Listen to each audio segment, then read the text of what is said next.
assistir agora a última cena, que eu acho que é uma cena bem legal desse episódio. Eu acho que talvez seja a minha cena favorita. Vamos analisar. Show de bola, eu acho que é muito legal a constatação que o alienígena fala, né, e ele usa esse exemplo de sentir afeição por uma pessoa que ele nunca conheceu, que no caso o Buck Bucaille, porque é falecido há 200 anos, 300 anos. E ele diz assim, vocês já perceberam quanto isso é incrível, é único, né? Legal, né? Essa percepção deles. No site lá do James Review, com a crítica do Jamal lá, que eu comentei um pedacinho dela, no chat, o que o pessoal mais comentava é que como pode o maior jogador... É que a gente aqui, eu não manjo nada de beisebol, eu não sei, eu não conheço esse esporte, não sei as regras, sei nada. Mas o que mais se comentava lá no chat, né, era de que como pode o maior jogador de beisebol de todos os tempos ser um homem de 1,60 m acima do peso. Eu não sei até que ponto isso é realista, eu não conheço esporte, né? No futebol realmente não daria certo, né? Se ele for jogar futebol não rolaria.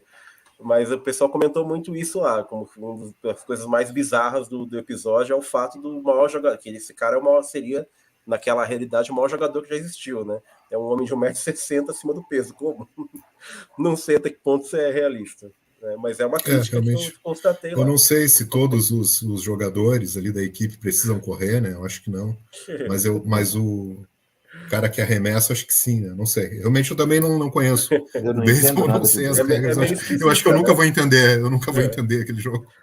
Foi uma escolha bem inusitada, no mínimo, né? Vamos dizer assim, o ator para interpretar esse personagem. Foi algo bem inusitado. O que será que eles queriam dizer com isso, né? Achei interessante ele ser oriental, acho que não tem nada a ver, né? Os Estados Unidos tem uma grande colônia lá também de japoneses, né? Então não tem problema nenhum ele ser oriental, mas o fato dele estar acima do peso. Como é que ele é um atleta? Né? Você olha, ele parece um atleta? Não parece um atleta.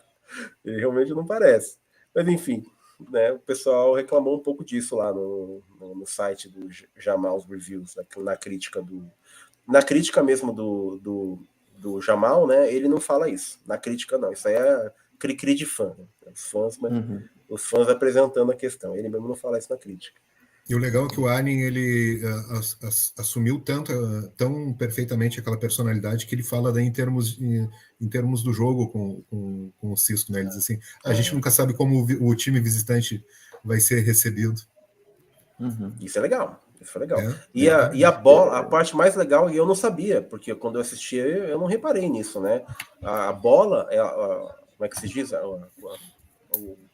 A bola de beisebol que o Cisco vai carregar pro resto da vida é aquela bola ali, né? Ele recebe a bola desse cara, que seria o maior jogador de todos os tempos, e a partir dali vai ter toda uma cerimônia, vamos dizer assim, né, em relação a bola vai ser personagem em alguns episódios lá, mas ela vai ter importância assim, dramática em vários episódios, 3 ou 4 episódios, né? Mais pro fim da série. Tá antecipando o Wilson do Náufrago, então. Não, é muito mais inteligente que isso. Eu tenho duas questões a respeito dessa cena. Primeiro que eu também acho essa cena muito boa. Eu acho a melhor cena do episódio é a que a gente talvez tivesse mais conteúdo para discutir. Né? O episódio é um episódio divertido, né? Voltado mais exclusivamente para o entretenimento, e você tem essa cena no final. Por outro lado, quando vocês colocaram aí a questão se seria mais interessante no holodeck o alienígenas, né, eu fiquei também sem saber o que responder, porque eu acho que das duas maneiras seriam episódios diferentes e daria para fazer episódios interessantes dos dois modos. Entretanto, eu acho que eles acabaram não explorando muito essa coisa dos alienígenas, quem são, né, o que fazem, né, não tem muita relevância. Parece que foi só uma desculpa para colocar a questão da imaginação no episódio. Né? E isso aparece, claro, em 2 ou 3 momentos em que os 3 personagens alienígenas se reúnem, conversam e desaparecem, né? E agora com esse fechamento, onde ele chega e se apresenta. Né? Então, não sei, assim, quiseram dar uma justificativa, né, para a questão da imaginação se materializando na estação. Então, ao mesmo tempo que eu acho que a melhor cena do episódio é também uma cena onde eles inserem essa justificativa, né, para a discussão da imaginação na série. É uma cena à la Nolan, né?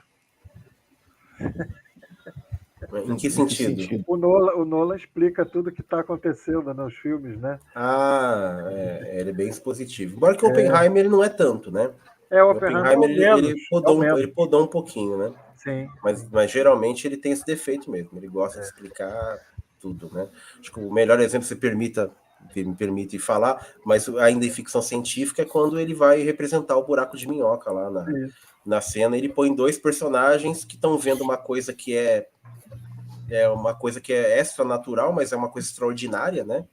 Uma coisa extraordinária, que é um buraco de minhoca, ou seja, um buraco para você ir para um outro universo, ou para um outro ponto do universo, e os personagens olham para aquilo e começam a debater por que ele é redondo, né? Tipo, porra, é totalmente antinatural, né? Aí você vê Deep Space Nine a cara do Cisco quando ele viu o buraco de minhoca pela primeira vez, por exemplo, né?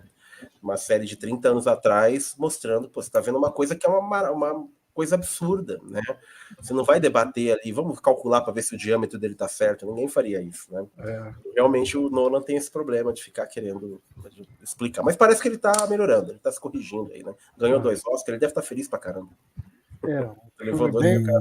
E aí tem aquela regra, né? Don't tell, show, né? Que em vez de contar, tu deve mostrar, né? No cinema, na imagem, né? Mas, Carol, eu queria te perguntar uma coisa, não sei qual é a tua perspectiva sobre essa cena aí, mas é ali a consumação de um primeiro contato, né? Onde realmente se oficializa um primeiro contato de 2 da frota, né? Da Federação com uma espécie alienígena. Como é que tu avalia esse primeiro contato? Tanto quanto inusitado, de acordo com os parâmetros, né, do que se espera e tudo mais. Mas acho que essa questão da cautela é interessante, porque quando ele faz aquele comentário do jogo, né, a gente nunca sabe como a gente vai ser recebido. E aí, depois que você já assistiu a série, automaticamente eu, pelo menos, lembrei do Dominion, né, que eles começam toda essa construção justamente por causa de problemas provenientes desse contato com outras espécies que acham eles super exóticos e tentam explorá-los de alguma forma.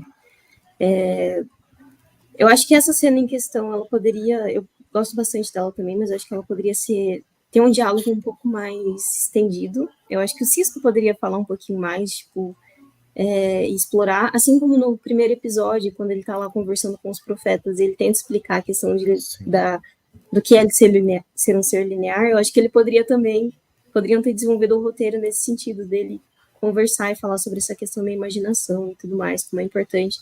Ele só fica em silêncio, assim, aceitando tipo, tudo o que o alienígena está falando, né? Mas é interessante a gente pensar também como vai ser no diário dele, nos registros, né? Como que ele vai colocar... Porque eles têm que fazer o registro desse primeiro contato. Sim. Então, que nome ele vai dar para isso? Como que eles vão classificar e tudo mais. Interessante. E aí, fazendo um comentário mais geral, assim, sobre a forma como esses alienígenas fizeram contato, né, na estação, vocês citaram algumas referências, né, alguns filmes, e tem também um filme que ele traz uns elementos parecidos com esse, que é o filme Contato, finalzinho da década de 90. Sim, excelente. Sim, excelente. Que aí, no caso, eles acessam, né, as memórias e tudo mais, e eles se manifestam através do que a pessoa imagina, recorda e tudo mais. Acho que é uma estratégia interessante, ter essas representações não necessariamente humanoides de alienígenas, mas coisas assim que a gente nem conseguiria imaginar a representação delas, então tem que recorrer a essas coisas aparentemente antinaturais. Que é baseado no livro do Carl Sagan, né? Isso. Contato, né? É baita filme. Eu não li o livro, mas o filme eu adoro o filme. Acho muito legal. Mas essa coisa do primeiro contato com espécies muito diferentes, né, civilizações muito diferentes, porque frequentemente a gente vê Romulanos, Klingons, né, e aí tem a mesma estrutura familiar, né, ou então heteronormativa, é tudo muito parecido com o padrão, né? É a projeção do humano e tal. E aí, quando se depara assim, com como esses aliens, que nem nome, né, ganharam, as coisas ficam bem mais interessantes, assim, né? Principalmente por a gente conhecer a perspectiva deles, a visão deles dos seres humanos, né? Como eles ficaram encantados com a questão da imaginação, que era um conceito que eles não conheciam, né? Ou ao menos não como a imaginação humana funciona. Então é bem triste, né? E tem uma coisa também que, às vezes, a gente tem essa ideia que Star Trek são seres humanos explorando o espaço e encontrando outras formas de vida, mas geralmente são outras formas de vida que encontram seres humanos e estudam eles. É verdade, né?